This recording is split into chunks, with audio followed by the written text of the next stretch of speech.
We were looking for Laura's dressmaker and had just rung the doorbell when a little boy came to the door. He stood on the lower step, looking up with sad blue eyes. He held a small tin cup in his dirty hand. A big basket was on one of his arms, and around his neck was a large sign like the ones blind men wear when they beg on the street. Laura always had more money than me, and she was taking out some money from her purse while I looked at the sign on the boy's chest. Could I have read it right? I looked again. No, I wasn't wrong. The sign said, in big letters, "I have lost my husband in the war." In the war. But the boy's blue eyes looked too young to have seen the war. His husband? I was confused. I looked at him seriously and asked him in a firm voice, "Young man, can you read?" Laura was still ringing the doorbell. The boy looked like he wanted to run away, but I put my hand on his arm. "Can you read?" I asked again, very seriously. He shook in his old, worn-out shoes, and his voice trembled when he answered. "Not much. Not much, I see. Do you know what the sign around your neck says?" "Does it say I'm blind?" he asked with a little scared voice. "No, it says, but do you know what a husband is?" "Yes, he comes home drunk and hits Mag and me very badly." "Did you ever know a boy like you to have a husband?" The boy's blue eyes opened so wide that I wondered if they could close again. Laura turned around at my question, looking like she thought I had gone crazy. The little dressmaker had opened the door and was waiting quietly, holding the handle. But I didn't care about that. I asked again, very slowly, "Did you ever know a boy like you to have a husband?" "No, ma'am," he said quickly. "Husbands are for women." "Then why are you wearing this sign? It says you lost your husband in the war." The boy turned pale, and I almost felt sorry for him. "Will they put me in prison?" he asked, his voice sounding sad. "Will they? Did you steal the sign?" "I didn't steal it exactly. I just took it. I saw other people wearing signs like this when they went out begging, and this one was old Meg's. She wasn't going out today, so I thought it was okay to borrow it." "So, you can't really read?" "Well, I can read a little, ma'am. I think I can understand a word here and there. Do you want to learn?" For a moment, his face lit up, and with his smiling lips and bright eyes, he looked like a handsome boy. "Oh, if only I could," he said softly, but then the smile faded and he looked sad again. "It's no use, ma'am. She won't let me." "Who won't let you?" "Your mother." "No, Mag's mother, old Meg. My mother is dead, and I never knew my father. Since my mother died, old Meg takes care of me. Every day, she sends me out to beg. If I don't get enough money, she hits Mag." I was becoming very interested. "Hits Mag because you don't get enough money?" I asked, not sure if I understood. "Why?" "Well, ma'am, there's a hard spot on me.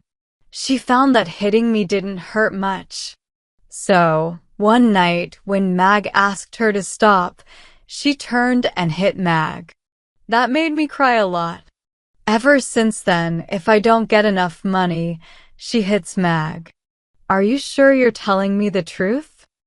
I don't know why I asked, because I could see honesty in his clear eyes. He looked hurt. "Yes, you might laugh, but I'm telling you the truth. He looked as hurt as you would if someone doubted you." He grabbed the sign around his neck like he wanted to tear it off and said sadly, "I guess nobody will believe me with the sign around my neck. But if you come home with me, Mag will tell you and you'll believe her." By this time, Laura had gone inside, leaving me alone with the boy. I thought for a moment. The other day, I heard Tom say he needed a boy to run errands. Why couldn't this boy do it? Tom was my brother. I knew he would have many reasons to say no. He would say the boy is a street beggar and he can't be trusted. But I knew I could change Tom's mind. Women have that power when men love them, whether they are husbands, brothers, or friends.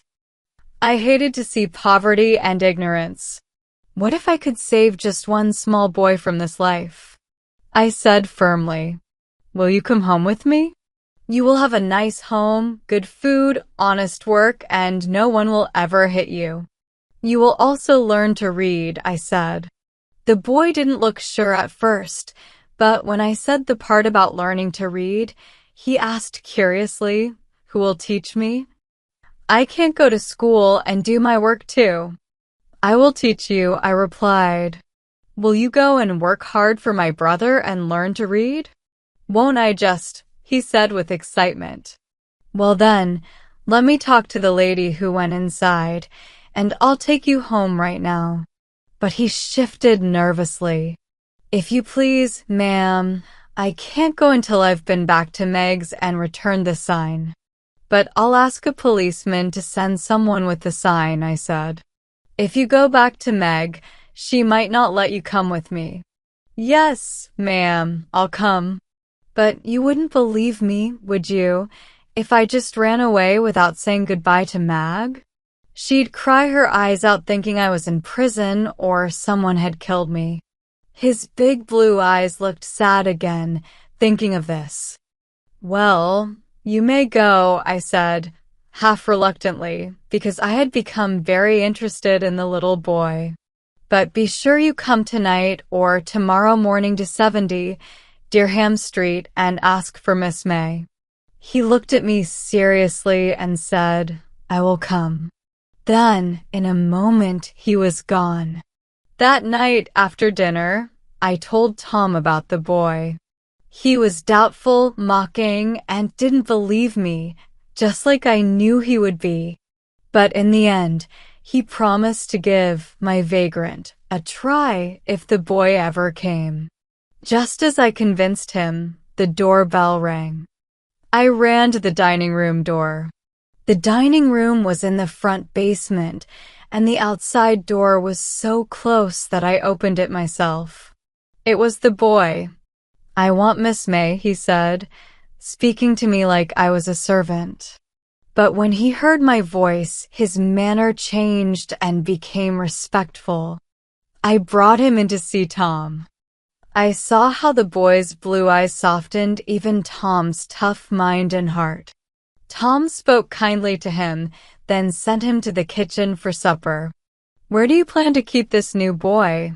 Tom asked after the boy left. "In this house," I answered. "There's a small bed ready for him in the attic. The cook will give him a bath and some clothes her own son left behind when he went to sea. I want to save this boy from a life of misery and bad choices, and I'm willing to work hard for it. If you're not willing to help, I'll be ashamed of you." Tom laughed and called me his fierce little woman, his angry dove, and other names he only used when he was in a good mood. So I knew everything would be fine. Within 3 days, Tom admitted that my vagrant, as he still called the boy, even though we now knew his name was Johnny True, was the best errand boy he'd ever had.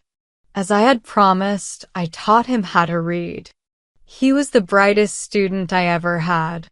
In just 4 months, he could read almost anything. There was a kind of eager excitement in his desire to learn, and I didn't understand why. Sometimes, after I came home from a party or the opera, I would find him studying in the kitchen, even at midnight. We all grew fond of him. The cook said he was no trouble at all and made her feel like she had her own son back. He served Tom with a loyal dedication, like a dog. As for me, I think he would have done anything for me. But one morning, he got up and walked out of the house. When his breakfast was ready, the cook called him, but he didn't come. She looked for him everywhere, from the attic to the basement, but he was gone. Before Tom left for work, another boy came. This boy was a little older than Johnny, and he looked nice and respectable. He asked for Mr. May and came into the dining room, holding his cap in his hand. "If you please, sir," he said shyly, "Johnny True wants to know if you'll take me to work in his place. He won't be coming back, and I've done errand work before. I have good references." The boy spoke so fast, he didn't even stop between sentences. Tom looked at him slowly and lit a cigar. "Johnny isn't coming back?" Tom asked. "No, sir," the boy answered. "Where did Johnny go?" "He didn't tell me, but he said he would feel very bad if you were upset about losing him. He also said that I can do the job just as well as he did." I could see that Tom was going to say no, so I quickly spoke up before he could. "Please take him," I said quietly to Tom. Then I told the boy, "Go to the store now, and Mr. May will see you later." Tom laughed, half amused, half annoyed, as the boy left. "Well, dear, I don't think your vagrant was such a success that you should let him choose my next errand boy. I think that if this new boy is as good as Johnny, you won't have any complaints," I replied angrily. But deep down, I was sad. I thought Johnny cared too much about me to leave like that. That night, Tom said the new boy was doing well, and he would keep him. I think Tom missed Johnny, but not as much as I missed my smart little student, my grateful little friend. The new boy lived at home, wherever that was. I didn't care much about him or think about giving him the bed in the attic. 2 or 3 weeks passed, and we didn't hear anything from Johnny. But then, on a rainy day, Johnny came back and asked for Miss May. "I guess he feels sorry," Cook said as she came upstairs to tell me. I went downstairs, ready to be strict with Johnny. I wanted to show him how serious I was about him running away. But when I saw the sad look in his blue eyes, I couldn't be angry. He looked thin and pale, and my heart softened before he even spoke. "I couldn't stay away, ma'am," he said in the clear way he had learned from my lessons, "and not tell you why I left." "Telling me when you were leaving would have been better," I answered, trying to sound stern. "I thought better of you, Johnny. I didn't think you would run away. But I was afraid you wouldn't let me go if I told you," he said. "Why did you want to go? Weren't you comfortable here?" "Yes, ma'am, that was the problem." "How is that a problem? Don't you like being comfortable?" Suddenly, his blue eyes filled with tears, and his voice shook as he said, "It hurt me so much, being warm, having good food, and everyone being kind, while Mag was at home, cold and hungry, with old Meg beating her. I would never have come here and left her, except to learn how to read. Mag wanted me to come for that." "So you could read to her?" "No, ma'am, so I could teach her to read." "You've never seen anyone who wanted to learn to read as much as Mag. When I went home that first day and told her all about you and everything you said, I told her I couldn't stay here and leave her behind to suffer. She cried and begged me to go learn to read so I could teach her. I couldn't stand it anymore, so I came." "But how did she know you would come back?" I asked. "You could have stayed here, enjoying the comfort." "Mag knew me, ma'am," Johnny said proudly, as if his honor was being questioned. "Mag knew who I was. I learned as fast as I could so I could come back to her." "Don't you think so, ma'am?" "You learned faster than anyone else, I know that," I replied. "But, Johnny, how could you go back to begging?" I couldn't, ma'am, and I didn't. I had enough money from Mr. Tom to buy some newspapers. I'm a newsboy now, and I teach Mag to read using the leftover newspapers. And old Meg doesn't beat Mag anymore. We're so much happier now, thanks to you. I came back to thank you, but I could never leave Mag for long. I must stay with her. But Mag isn't really your family. She is to me, ma'am. Johnny was determined to stay with Mag, just like a hero willing to live or die for their country. As I watched him walk away in the rain down the empty street, I knew he was leaving me forever. But I didn't feel sorry for him. Any person who learns to love someone else more than themselves has found life's greatest good. I don't know any rich person who seems happier than Johnny was that day.